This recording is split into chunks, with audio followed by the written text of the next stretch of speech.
Okay, central limits here. Here we go. All right, if the sample size is getting bigger, like the number of people we each go out and ask, then the mean of the set of sample means, like that average of averages, will start to get closer to the population mean, of course. The standard deviation for the set of sample means will start to get smaller, apparently. I mean, you would think it would be too big at first. It would start to get smaller and approach the actual standard deviation. It's not going to get any smaller than the actual standard deviation, or if it does, it's going to, you keep increasing and it's going to snap back and get closer to this one.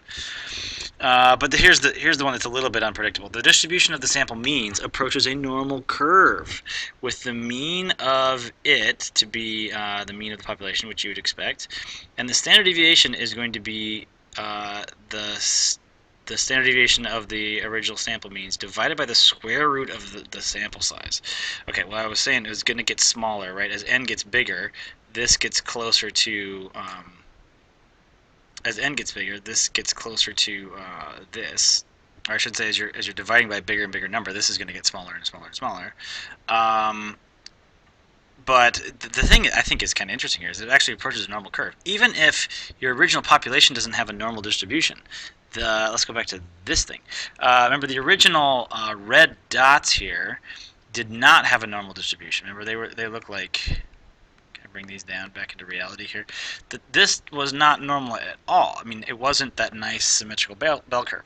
But if I start taking large samples of these and finding the averages of those samples and the average of the averages and that kind of stuff, at first it's a little more normal, this blue one, but look at this purple one. It's really getting there. And if I did it again with larger sample sizes, like sample 100 at a time and find the average, it would start to get really clumped together, but I have to zoom way in. But way in there, it would be a nice little bell-shaped curve. The last little fact here is that that's really only trustable if you're, this whole normal curve mimicking here in the distribution of the sample means. That's only going to happen if n is at least 30. So there's a couple of these weird sort of split points here, these lines in the sand that they tell you about. And in the last section it was, oh, and remember, I got that wrong. Let me do this, tell you about this now. It makes me feel better. The thing that was wrong about this was from 10.6, if I can just talk about that for a minute. You can use a standard normal distribution. Sorry, this is kind of out of context, but it was in the. It's in the vein of, we're talking about how much is enough. This is about comparing using a normal distribution to mimic a binomial distribution. That is okay whenever n times p is greater than 5 and n times q is greater than 5. The first question on the 10.6 worksheet has to do with that. And I had previously the notes here that n just had to be bigger than 5. No, it's that n times p has to be bigger than 5. So we have basically more than n success stories and more than 5 success stories and more than 5 failure stories.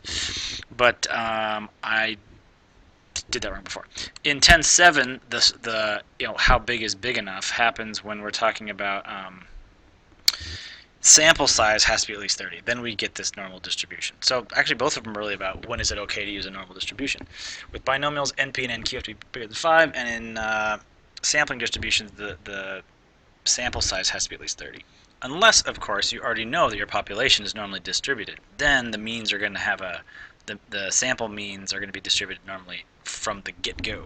But if you don't know about your original population, a lot of times you don't know about your original population, you can force it to, something about it to behave like a normal distribution if you start taking sample means, as long as the sample size is at least 30. And that's about it. Sorry I had to break into part 2 for this. Really, I got almost all the way here with 1 minute to spare, so this part 2 is actually kind of short. And that's it for new videos for FST. Like I said, I'm going to be gone on the 18th, but we will review for the test right after that, and then you have the test the time after that on the 23rd and 24th, and then it's review for the final, and then it's the final, and then it'll be all over. Whew, just had to collect myself there. There will be more. This won't be the last video I'll ever make. Whew, just put that right out of your mind. We're not that close to being done, kids. But I'll make review videos for the test here, and I'll make review videos for the final, of course. I couldn't just give it up yet. All right, see you soon.